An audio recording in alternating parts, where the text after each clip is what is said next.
Olá, eu sou o Emanuel do Responde Aí. Vamos bater um papo sobre fluxo em curvas? Então, cara, na época que eu estava estudando esta matéria, eu tinha uma certa dificuldade para entender o que era fluxo. Aí, né, já viu, fluxo em curvas, então eu não conseguia entender de jeito nenhum. Por isso que eu acho muito interessante a gente ver uma breve noção sobre o que é um fluxo. E cara, não se preocupe, porque fluxo nada mais é do que você pegar a quantidade que está saindo e subtrair pela quantidade que está entrando, certo? Que nem nessa tubulação aqui. Se a gente tivesse um fluido qualquer aqui, por exemplo, água, e quiséssemos calcular o fluxo da água nesse pedacinho de tubulação, bastávamos pegar a vazão daqui e subtrair pela que está entrando aqui, sacou? Bem, um fluxo em curvas, ele mantém esse conceito de fluxo. Acontece que agora nós não estamos trabalhando com uma tubulação, e sim com uma curva, certo? E além disso, não estamos trabalhando com um fluido qualquer, e sim com um campo de vetores. O que nós queremos é saber o fluxo desse campo de vetor aí, tá ligado? Bem, outra coisa que é muito importante a gente entender aqui também é o conceito de vetor normal. E cara, não se preocupe também, porque vetor normal é bem simples. Afinal de contas, o vetor normal nada mais é do que um vetorzinho perpendicular à sua curva, certo? Você já pode ter reparado aqui que toda curva tem dois vetorzinhos normais, né? Nesse caso aqui, a gente pode chamar esse para cima aqui de vetor n1 e o de baixo de vetor n2, tá ligado? E em relação a esse vetor normal aqui, que a gente vai averiguar o fluxo, certo? Se o fluxo está indo para lá ou para cá. Portanto, não haverá necessidade de a gente trabalhar com os dois ao mesmo tempo. Então, o seu professor vai te dar uma dica de qual vetor que ele está trabalhando, entendeu? Se ele está trabalhando com o vetorzinho para lá, para cima, ou com o vetorzinho para baixo. Bem, mas como nós trabalhamos muito mesmo, com umas curvas fechadas, é muito importante a gente saber também como que o seu professor pode vir te pedindo o vetor normal em uma curva fechada. Não necessariamente ele vai poder te falar assim, ó, eu quero o vetor normal saindo dessa curva fechada aí. Ele não necessariamente precisa te falar isso. Sabe por quê? Porque uma outra informação já te dá essa informação do vetor normal, que é justamente a respeito da direção de giro dessa curva aqui. Se a gente quer com o vetorzinho normal para fora, necessariamente essa curva tem que estar girando para lá, no sentido anti-horário. Se ele te informasse que a curva estava girando no sentido horário, o vetor normal então que ele estaria trabalhando estaria para dentro, sacou? Bem, então chega de blá blá blá e vamos ver como que isso vai se aplicar em um exemplo, show de bola? E o exemplo que a gente vai tomar aqui nos pede justamente para que calculemos o fluxo desse campo vetorial F através dessa curva fechada aqui, que sabemos ser uma circunferência, e por ela estar parametrizada dessa forma aqui, com t variando de 0 a 2π, necessariamente ela está girando no sentido anti-horário, ok? E repare, nesse exemplo aqui, ele não deu informação do vetor normal, mas nós sabemos que curva girando no sentido anti-horário, o vetor normal necessariamente tem que estar para fora, tá ligado? Bem, vou chamar ele aqui de vetor n, só um nome mesmo, ok?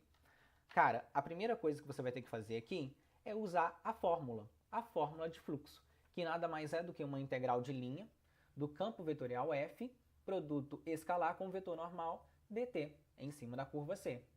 Bem, é muito importante aqui também você notar a diferença entre essa integral de linha aqui que nós vamos resolver para calcular o fluxo e a integral de linha que nós estamos acostumados a trabalhar até agora, que é com essa daqui, certo? Repare que essa aqui a gente tem um vetor normal dt. Essa daqui nós tínhamos que calcular simplesmente o derivado da parametrização dt, ok? Bem, mas o método de resolução dessa integral de linha aqui que calcula o fluxo é bem parecido. Você vai ver que vai mudar em apenas um passo. O primeiro passo não muda, ele continua o mesmo, ou seja, a gente deve parametrizar a curva C. O que, para nossa alegria, já está feito aqui, né? Essa curva C já está parametrizada, desse tipo aqui. Inclusive o t está variando de 0 até 2π, né? A gente já viu isso aí no próprio exemplo, certo?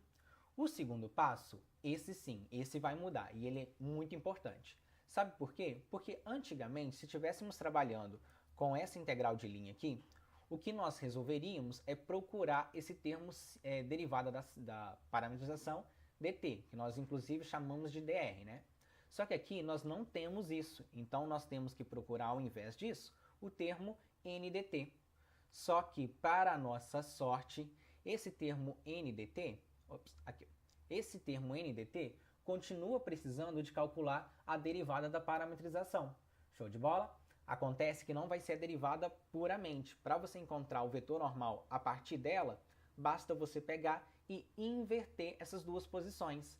Essa segunda posição aqui passa a ser a primeira, e essa outra posição aqui, a segunda, passa a ser agora a segunda. Aliás, a primeira passa a ser a segunda, né? E a segunda a primeira. Bem, mas toda vez que você faz isso, o vetor normal te exige também que você mude o sinal de um desses dois caras aqui. E é justamente para isso que nós vamos utilizar a informação se o vetor normal está saindo ou entrando. Como a curva está girando no sentido anti-horário, certo? O vetor está saindo. Então, necessariamente, o sinal que será mudado será a desse cara aqui, certo? Estava menos, agora vai virar um mais, ok? Bem, o terceiro passo não muda, continua sendo o mesmo, ou seja, substituir os termos da função antiga pelos termos da parametrização. Fazendo isso, obtém-se esse campo vetorial f aqui em termos de t, tá ligado? Bem, com esses três passos em mãos, né, com essas três ferramentas em mãos, se pode retornar para a integral de linha que se calcula um fluxo e simplesmente substituir, obtendo-se assim essa integral aqui, certo? Que já não é mais uma integral de linha, é uma integral que a gente já é capaz de resolver. Bastando resolver aqui primeiro esse produto interno de vetores aqui, certo? Produto escalar. Multiplicando o primeiro com o primeiro, mais o segundo com o segundo, obtendo-se assim essa integral bem simples aí de resolver, que de fato é super simples, afinal de contas esse 12 pode ser colocado em evidência, obtendo-se cosseno ao quadrado mais seno ao quadrado, que você já sabe ser 1, certo? Ficando apenas integral de 12, dando como resultado o valor de 24π. E esse é justamente o fluxo desse campo vetorial f aqui na direção do vetor normal saindo daquela circunferência, tá ligado? Bem, de uma forma geral, então, a gente pode falar que para se calcular fluxo, utiliza-se essa integral de linha aqui, ok? E uma letrinha que é muito usada para representá-la também, essa daqui, tá? A letra grega φ. Não se deve confundir de jeito nenhum essa integral de linha com a integral de linha que a gente estava acostumado a resolver para quando nós queríamos calcular um trabalho, tá ligado? Repare que aqui a gente tem o vetor normal e aqui a gente só tem a derivada da parametrização.